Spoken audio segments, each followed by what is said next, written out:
yang terhormat pelaksana tugas sekretaris daerah, hadir juga kita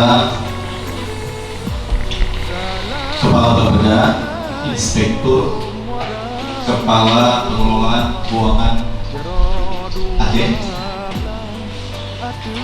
ada Kepala Biro Hukum, ada yang mewakili Dinas Komunikasi Informatika dan Persadian, dan kedua juru bicara pemerintah Aceh juga hadir. Pertama mari kita bacakan puji syukur kepada Allah Subhanahu wa taala karena sampai hari ini kita masih diberikan kesehatan dan kekuatan sehingga kita bisa bersama-sama berkumpul di ruang media center Gedung Humas dan protokol dalam agenda konferensi pers terkait dengan penjelasan pemerintah Aceh mengenai realisasi dana hibah dan bansos.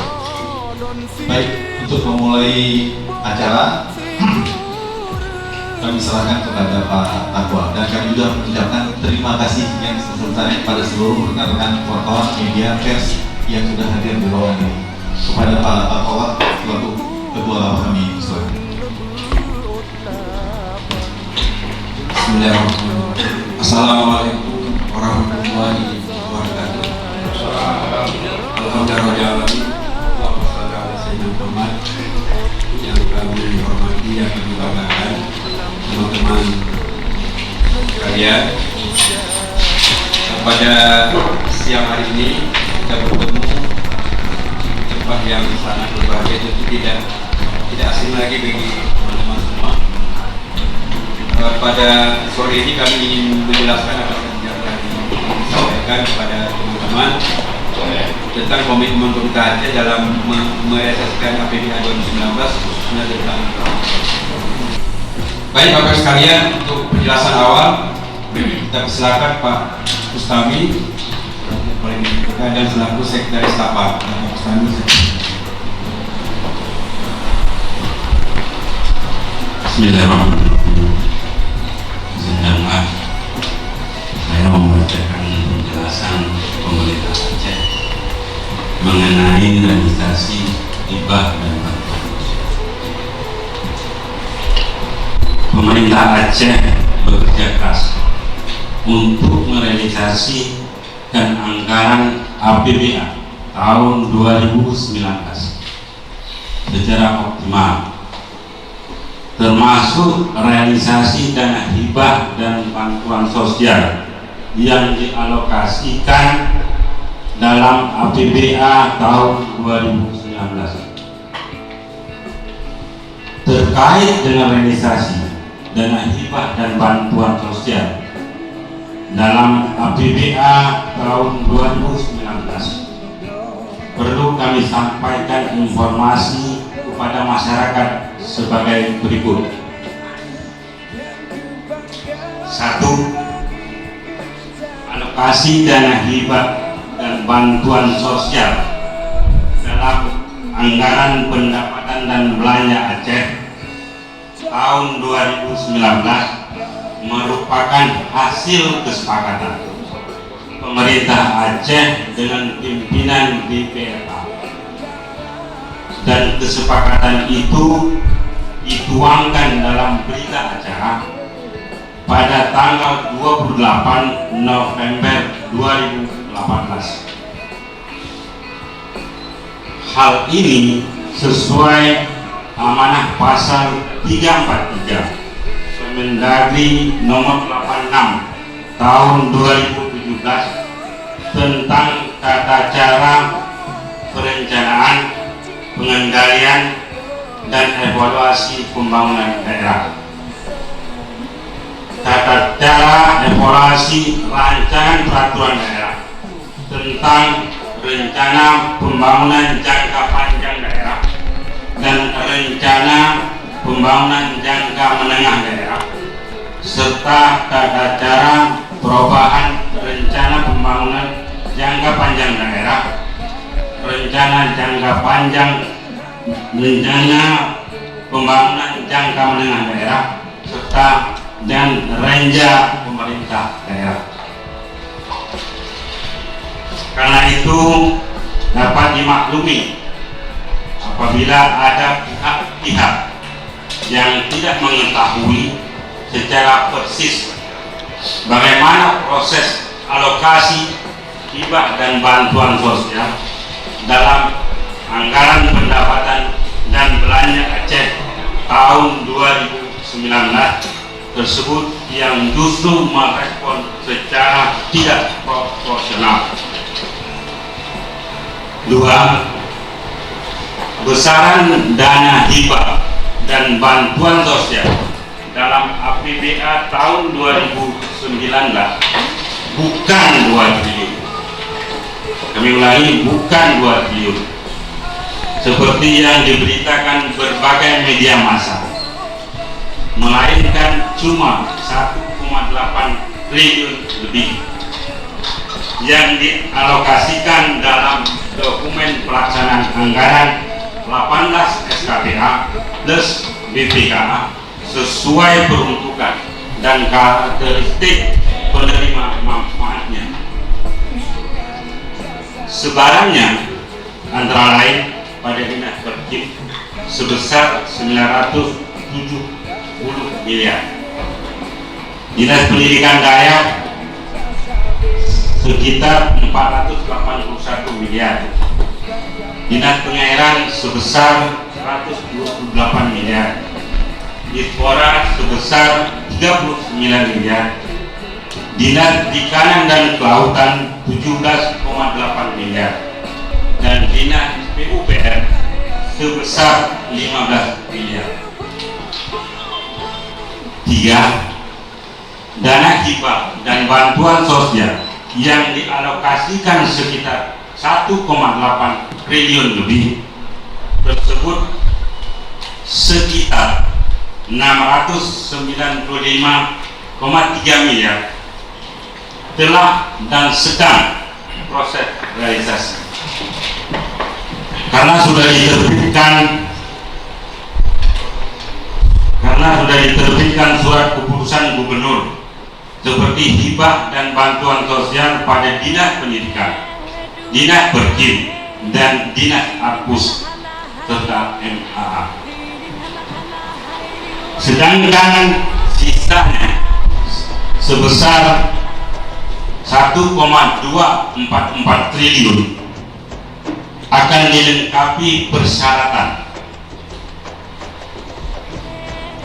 dokumennya dan diusul kembali dalam rencana APBA perubahan tahun 2019.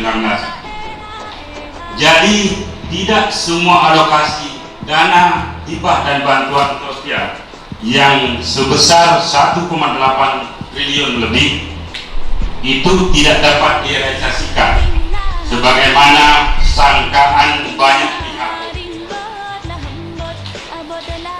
dalam pemberitaan mass media belakangan ini.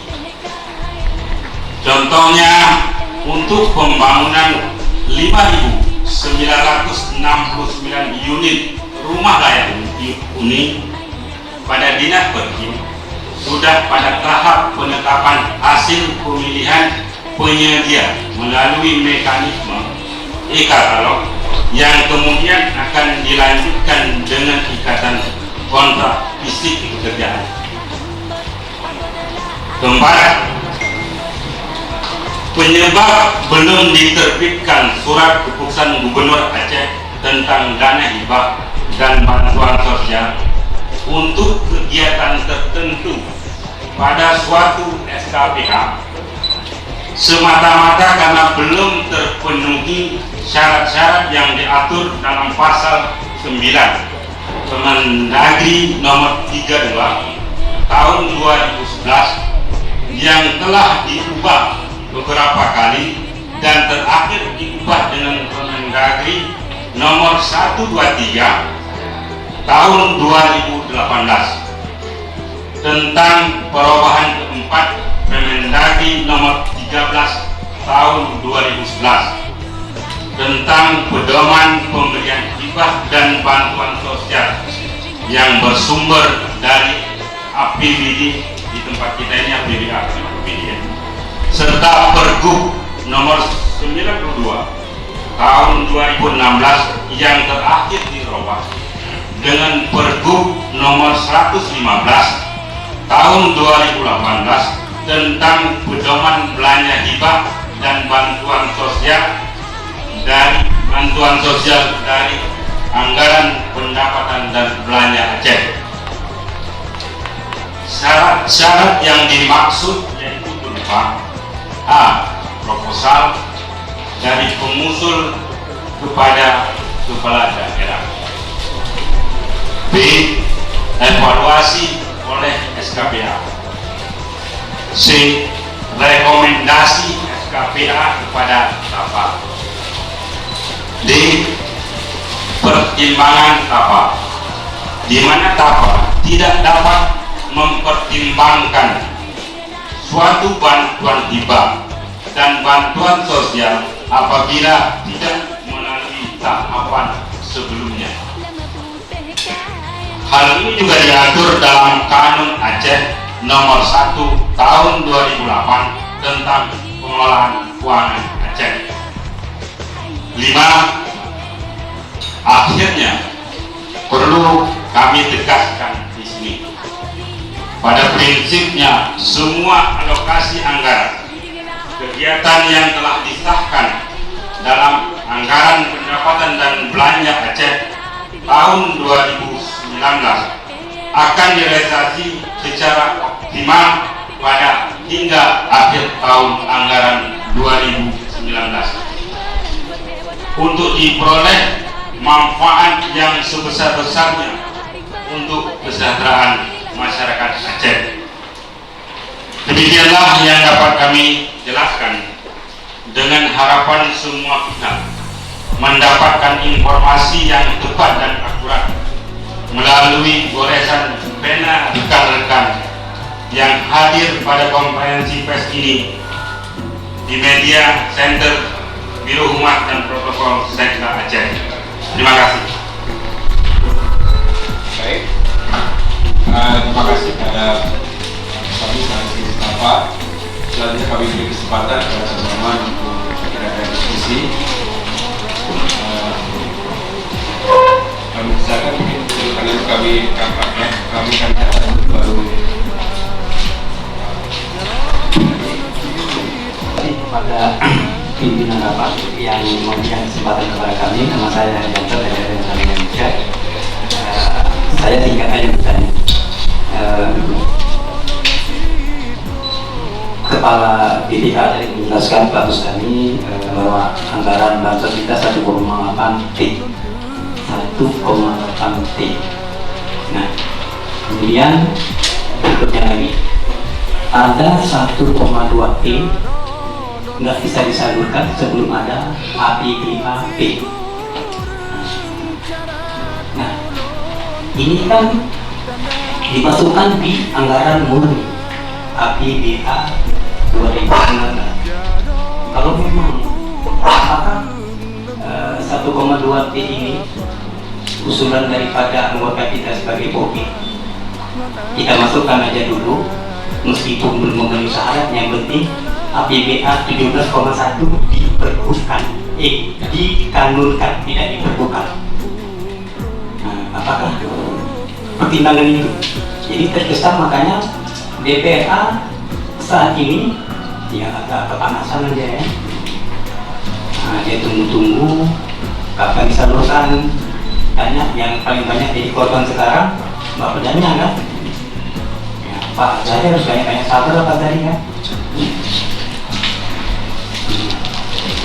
Itu aja yang kami minta penjelasan. Kemudian lagi apakah kalau kita laksanakan APBAP 1,2 T ini bisa tersalur dan cukup waktu? Sebab kita melihat agenda Dewan juga cukup banyak nih. Untuk DPR yang lama finish mereka 30 September. DPR yang baru kan Oktober. Nggak mungkin mereka langsung diserahkan APBAP, kemudian lagi APBA murni 2020 sudah di depan pintu untuk dibahas. Apakah dalam waktu 4 bulan APBAP dan APBA murni bisa dilaksanakan? Bagaimana pelaksanaan APBAP 1,2 triliun itu. Terima kasih. Apakah benar bahwa pengusulan ini datang belakangan program ini Pak, sehingga ini tidak bisa dimasukkan dalam planning, ataupun memang sengaja tidak dimasukkan program-program yang diusulkan dalam 1,8 T. Nah, kemudian yang kedua, saya sedikit melihat data dari Pak Sama dari Badan Daya sendiri, dari total 400 sekian miliar, ternyata 390 sekian itu dari Wakil Dewan, bukan dari eksekutif sendiri.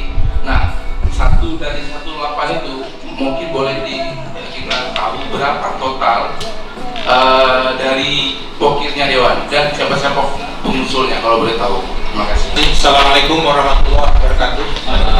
Bapak-bapak dari tim Tapa mendapatkan informasi lebih detail terkait dengan apa yang sudah disampaikan press release oleh tim penggerak pemerintah Aceh. Yang pertama, saya ingin sampaikan bahwa angka 1,8 T itu bukan semuanya pokir. Di situ termasuk pokir yang memang secara aturan itu dibolehkan, dan itu juga usulan-usulan masyarakat yang disampaikan melalui eksekutif atau SKPA secara langsung. Oleh karenanya, pertanyaan selanjutnya, apakah boleh ketika pembahasan KUA PPS itu adanya penambahan kegiatan sehingga menjadi 1,8 itu? Secara aturan sejak tahun 2017 ini sudah dikeluarkan Peraturan Menteri Dalam Negeri Nomor 86 tahun 2017. Itu secara eksplisit sudah diatur di pasal 343 bahwa apabila RKP, di bawah bedakan RKP ya, proses hasil musrembang itu outputnya adalah RKP. Kemudian RKP ini kita serahkan ke TAPA itu menyampaikan kepada BPKA untuk disusun rancangan KUA PPS. Nah, kemudian rancangan KUA PPS ini diajukan ke DPR untuk kita bahas. Nah, pada saat pembahasan di DPR, tentunya ini kan ada saran dan masukan yang kita bahas bersama antara Banggar dan tim anggaran pemerintah Aceh. Apabila dalam pembahasan itu ternyata kita sepakati ada tambahan kegiatan, itu pasal 343 itu mengakomodir itu. Mungkin kalau boleh Pak, kami ada bawa slide sedikit, ini bisa kita buka sehingga kita lebih mudah memahami, karena saya sudah siapkan flowchartnya. Kalau hal itu kita bahas, silakan lanjut terus. Nah ini, jadi ketika RKPA itu kita siapkan. Nah ini RKP ini adalah batas akhir dari proses perencanaan yang diinput dalam aplikasi e-planning. Nah, setelah RKP ini ditetapkan oleh Pergub, ini dijadikan menjadi rancangan progres. Nah, pertanyaan tadi, apakah di sini ada penambahan? Nah, penambahan ini sekali lagi saya katakan itu dibenarkan. Nah, karena ada pasal 343 Permendagri nomor 86 tahun 2017. Nah, di sini ada syaratnya. Ada syaratnya. Nah, jadi syaratnya apa? Mungkin coba dibuka. Nah, syaratnya bisa dibisarkan. Syaratnya dengan catatan kita harus membuat berita acara. Nah, berita acara kesepakatan antara pemerintah Aceh dengan pimpinan DPR. Dan ini sudah dilakukan. Nah, itu tadi disampaikan oleh Pak Bustami, tanggal 28 November disepakati berita acara tersebut. Permasalahannya adalah ketika berita acara ini dilakukan, dalam penambahan ini, nah ini saya tambah sedikit, usulan penambahan itu tidak hanya hibah dan bansos saja, boleh yang bersifat infrastruktur, boleh bersifat barang dan jasa. dengan catatan program dan kegiatannya itu sudah ada di RKP. Artinya rumahnya sudah ada RKP. Maka di sini saya ingin sampaikan bahwa setiap kegiatan, misalnya tambah daya A, daya B, itu di RKP sudah ada rumahnya. Kalau tidak ada rumah di e-planning, pasti dinas daya nggak bisa menginput itu. Pasti itu. Nah, jadi program kegiatannya sudah ada di RKP, tinggal saja ini adalah kegiatan daya A. Misalnya kita ingin tambah daya A, daya B, daya C, itu silakan. Nah, untuk penambahan ini tidak saja digunakan pada saat WPPS. Secara umum setiap usulan kan harus ada kelengkapan dokumen. Nah, ini yang kita harus cermati bersama. Kenapa demikian? Karena tadi sudah disebutkan ada Permendagri di pasal 9 di Permendagri. Coba. Nah, ini Permendagri 32 tahun 2011 di pasal 9 disebutkan apa yang harus dilengkapi. Ada yang pertama harus ada proposal, itu tadi yang saya sampaikan. Ya, harus ada pemantapan dan sebagainya. Nah, selanjutnya, apabila ini sudah disepakati, maka kita buatlah berita acara. Itulah dasar kita menyampaikan bahwa berita acara itu sebagai bukti bahwa adanya kesepakatan pembahasan anggaran antara Tapa dengan Pemda. Jadi di sini yang ditambah dalam masa WPPS itu tidak boleh kita sebutkan sebagai penumpang gelap, karena sejak 2017 itu sudah ada Permendagri yang mengatur itu. Tapi kalau tidak dibuat dalam berita acara, itu baru bisa kita sebutkan itu di luar kesepakatan. Oke, terus selanjutnya mengenai dengan APBA yang bagaimana solusinya bagi yang tidak lengkap. Nah, bagi yang dalam prosesnya ini kan penetapan PPS itu 28 November. Dalam prosesnya ini apabila SKPA sudah mendapat kelengkapan dokumen, maka SKPA akan mencairkan. Sehingga tadi disampaikan oleh Sekretaris Tapa, dari 1,8 T itu sudah mampu kita cairkan sebesar 695 miliar. Nah, itu artinya ada kegiatan yang mampu kita lengkapi dalam masa penyusunan PPS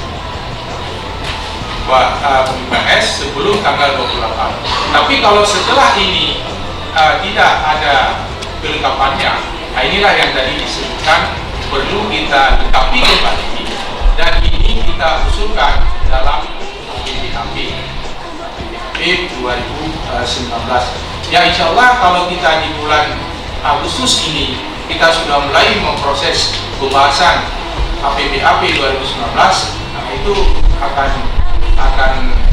lebih cepat dan waktunya relatif cukup, karena kita nanti akan kita sepakati bahwa APBAP ini adalah APBAP yang memungkinkan dari sisi waktu kegiatan apa saja yang boleh kita tambah. Jadi tidak kita buka APBAP secara meluas, tapi kita memperhitungkan kegiatan-kegiatan apa saja yang memungkinkan untuk kita tuntaskan dalam sisa waktu 4-5 bulan. Saya kira mungkin itu yang dapat kami jelaskan. Terima kasih.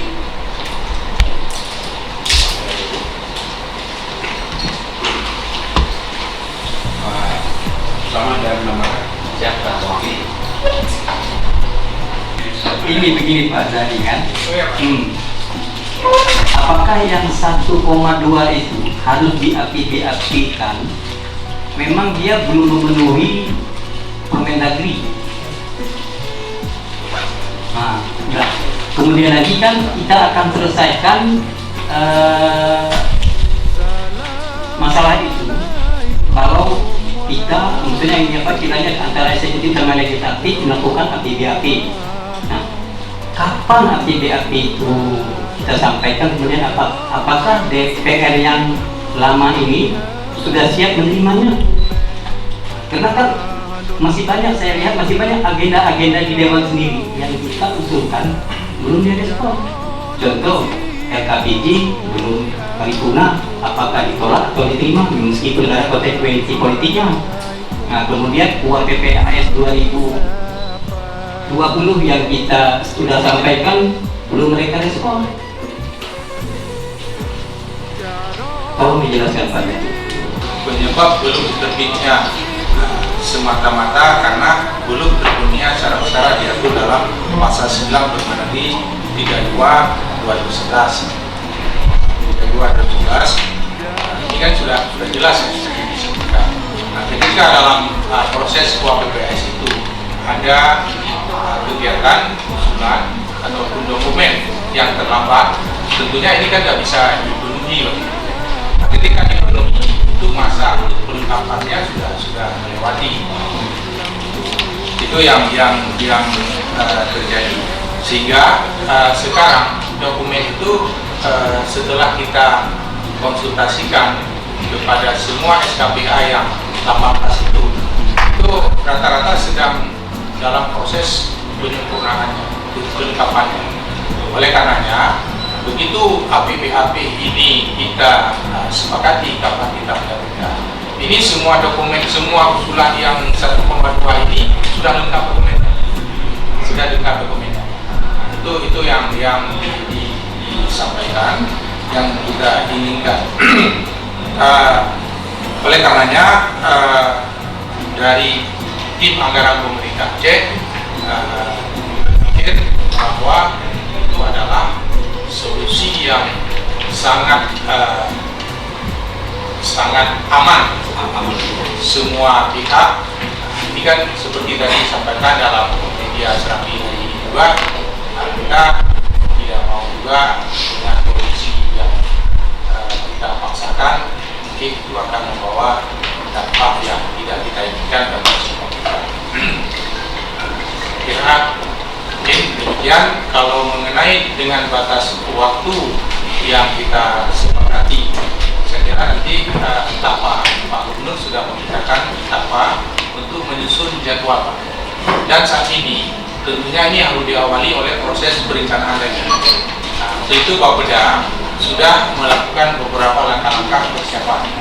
Yang pertama, kita ketahui bahwa dalam APBA itu selain dari dana hibah bansos ini juga kan ada dana khusus lainnya yang bersumber dari kabupaten kota atau DOKA.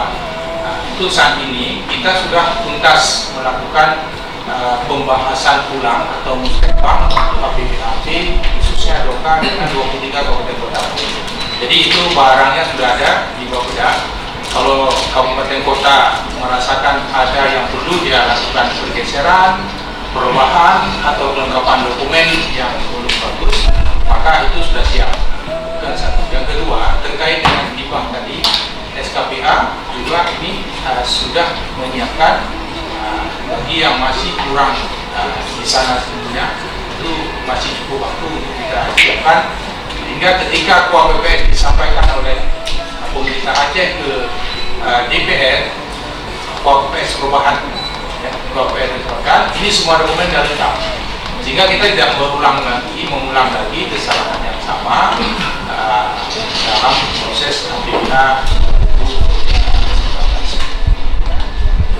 Saya kira kalau ini kita sepakat, insya Allah waktunya cukup. Namun demikian, ini perlu ada komunikasi yang lebih intensif antara eksekutif.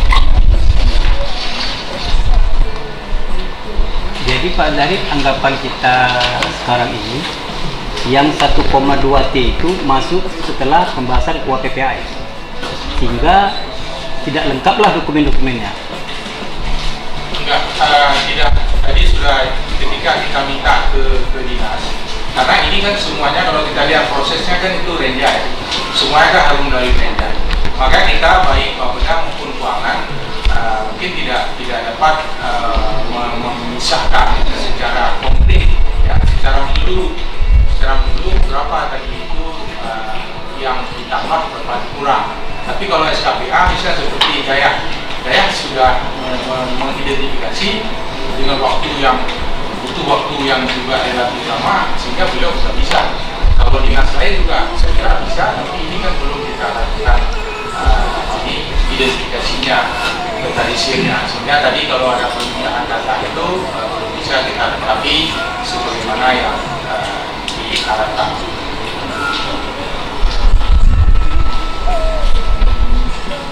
Jadi artinya kalau kita lihat perencanaan eksekutifnya kan sudah aman, nah, sampai jadi dokumen. Yang permasalahan sekarang kan si Dewan menyadari nggak yang dia usul itu sudah lengkap atau tidak gitu. Atau memang aku usul aja urusan kelengkapan dokumen itu urusan eksekutif gitu. Yang penting kita sekarang kita ini samakan persepsi ya Pak. Artinya selama ini kan kita melihat bahwa sekolah itu tidak boleh. Sekarang dengan kesempatan ini saya ingin sampaikan itu pada kondisinya boleh, dan sejak 2017 itu boleh ada perundang di lapangan. Kalau dulu nggak diatur, sehingga orang berkesan bulan. Tapi dengan catatan itu harus lengkap dokumen. Tidak hanya untuk di KPPS, sejak dari awal juga syarat lengkap dokumen. Sejak di sini, ini sudah harus lengkap dokumen. Maka yang tidak lengkap dokumen ini, sekali lagi saya ingin sampaikan, bukan semuanya okey. Bukan semua okey. Tapi di bawah bansos setelah diverifikasi ulang ternyata ada yang kurang lengkap dokumennya. Saya kira ini menjadi pembelajaran dan hikmah bagi kita semua. Mudah-mudahan untuk penyusunan anggaran 2020 kita akan lebih bagus lagi. Baik, terima kasih atas kesempatan kita semua. Semoga Allah SWT memberi upaya kita bersama supaya ke depan akan lebih baik. Assalamualaikum warahmatullahi wabarakatuh.